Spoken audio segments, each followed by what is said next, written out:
morning, children. How are you all? I hope you all are doing well. So today we are going to see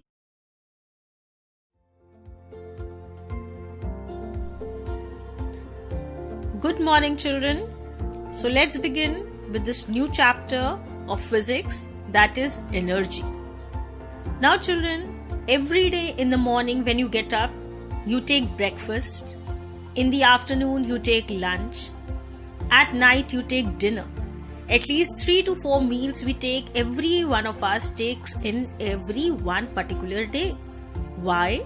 Because we need what is known as energy for doing every work of ours, every work that is going on in our body, whether it is breathing, whether it is circulation, whether it is digestion. All of them requires what is known as energy. For doing any kind of work, children, we need energy. And where do we draw this energy from? We draw this energy from the food that we eat. So for children doing any kind of work, what is required is known as energy. So work and energy are two units, or you can say work and energy are two terms which are interrelated to each other. And that will get clear with the definition that we are going to see of work and energy. Work is said to be done if the force applied on a body moves it, right? Whenever we are applying force on a body. If the body moves from its place, then only we say that the work is being done. If no motion or change in the position takes place, no work is said to be done. If we are applying energy, but the body is not moving from its place, it is not changing its position also, then in that case, children, we say no work is being done. I'll give you one example, children. Suppose you are carrying your heavy bag and you are going to your school. Now when you are carrying your bag and you are walking, you are doing work. Why? Because you are applying force and you are moving from one place to the other. But in case, children, you are carrying your heavy bag and you are just standing in one place, then according to physics, work is not said to be done. Okay, so this is what is work. Now let's see what is energy. Energy on the other side, children, a body is capable of doing work is said to possess energy. If a body is able to do the work, then we say that it possesses energy. Energy is needed for doing any kind of work, any work that we are doing in our life, children. That can only be done when we are having a lot of energy. Actually, energy and work are related to each other. So we define energy as energy of a body is its capacity to do the work. So this is what is energy, children. It is the capacity of a body to do the work. Now one more thing. See, the SI unit of both work and energy is joules, right? That means both of them, because they are interrelated to each other, so they even have the standard units that are also same, that is joule for both work and energy. A machine is such a device that allows a small force. The small force that is applied is known as, children, the effort, to overcome a larger one, which is known as the load. So why do we basically use machines? You must have thought about it, children. Why do we basically use machines? We basically use machines because machines are such devices, children, that can help us to do our work easily. By applying very less effort, they can make the work being done easily and spending less energy.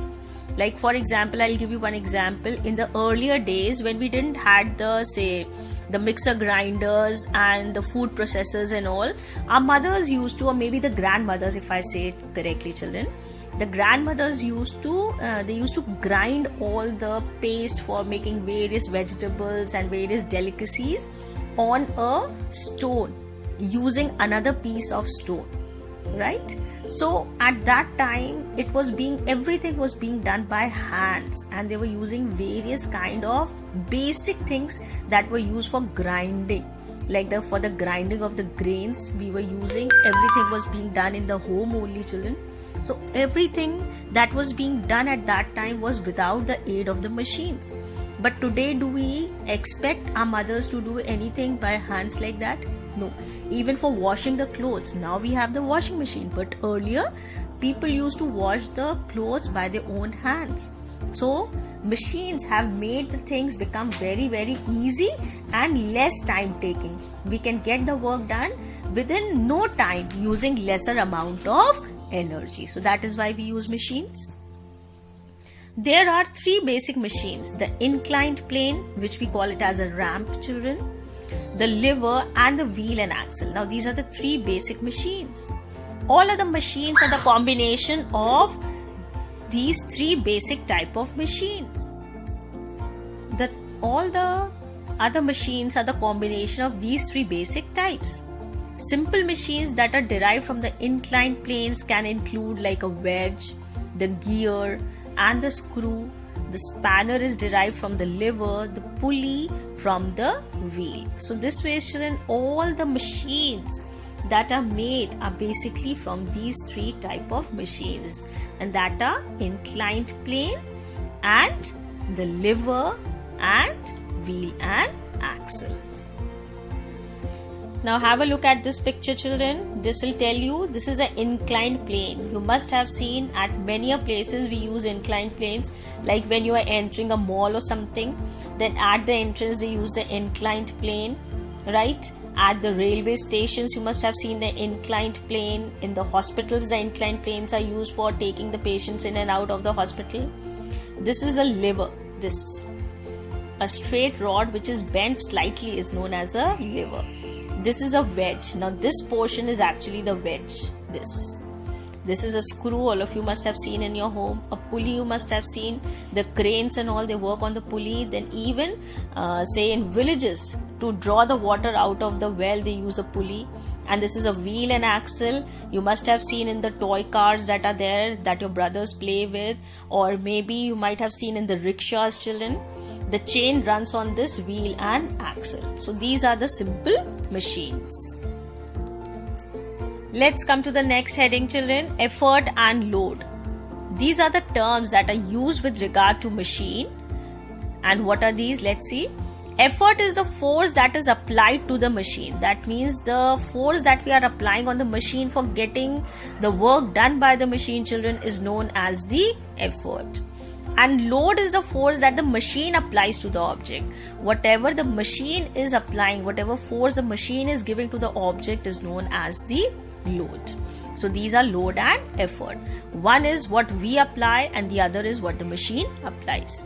Without the machine, the effort would be equal to the load.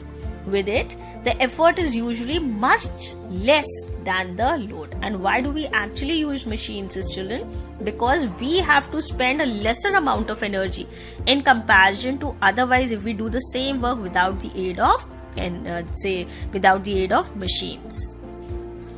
Now, in order to explain you, children, the effort and the load, I have taken help of these figures that are given over here. Now look carefully, children. This is a pair of scissors. All of you have used pair of scissors many a times. Over here we put our fingers and then you apply the force. So this is because it is being applied by us, it is known as the effort. Over here we put the object, children, right? Whatever we have to cut, we put it over here, and the pressure that the machine, this simple machine, applies on the object is known as the load.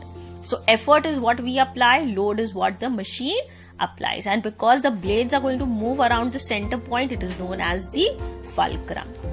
Maybe you might have seen in your homes, children, a pair of pilers also. So this is also, you can have a look at it. Effort is being applied over here by us, and load is what the machine applies on the object which is placed over here.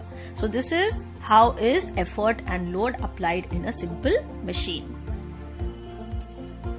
Man uses some devices or tools to make his work easier and complete it in a lesser time. We can do more work with the help of machines by applying less force. Machines can change the direction of force. Machines have this tendency, children, they can change the direction of force to a direction that is more convenient for us. A machine enables us to apply force in a convenient direction. While drawing water from the well, ropes passed over the pulleys. The rope is pulled in the downward direction. whereas the bucket of the water moves in the upward direction. This you might have seen in the movies or maybe in reality, that when the water is being pulled out of the well, the rope is pulled in the downward direction towards the floor, and the bucket of the water raises towards the sky, that is in the upward direction. So this also can be done with the help of simple machines. Coming to the types of machines, children, machines can be categorized into two types. That means we can have two different kinds of machines. One are known as, children, simple machines. The machines that will be made up of very less number of parts, they are known as simple machines. Another one is, children, complex machines. Machines that are made up of many simple machines put together, they are known as complex machine. Now for say for a simple machine, children, even a spoon can serve as a simple machine. Yes, you heard me right. Even a spoon can serve as a simple machine. Let me show you how. Now see in this figure, children, you can see it clearly. Many a times when we have to open the tin, right? The lid of such kind of a tin, right? How do we open it? We use our hands to open it. That becomes very painful if the nails get broken down something. So in that case, children, you can take help of a spoon. Put the spoon over here under the lid, and when you press it from the other side, that means the end part of it, when you press from this side, children, automatically you will see that the lid will open. Now over here, this is spoon. Because it is helping us to open the lid of this tin, children, this is serving as a simple machine. So a spoon can also serve as a simple machine at times. So a pair of tongs, pulley, knife, screwdriver, a pair of pliers are all examples of simple machines, as you can see over here in the picture, children. Now coming to complex machines, these consist of large number of simple machines combined together. Examples of complex machines are sewing machine, tractor, aircraft, bicycles, computers, the mobile phone that you're using to see my video right now. They are all what? They are all complex machines. And actually we are very fond of this complex machine, isn't it? I mean the mobile phone. Yes, you are very fond of it. I know how much you see the mobile these days, isn't it? I know that. So, some of these are shown in the figure below. Have a look at the complex machines, children, and one is already there in your hands. Okay? So with this, we come to an end of today's chapter. I hope you have understood it clearly, children. I hope, children, after seeing the entire video and after listening to me very carefully, you have understood each and everything that I have tried to explain you. Now, if you have really understood the lesson well, don't forget to please subscribe, like, and do share my videos with many of your friends so that they also are being helped by me, that is Mrs. D. Nandan. So, thank you and have a wonderful day ahead. Bye-bye.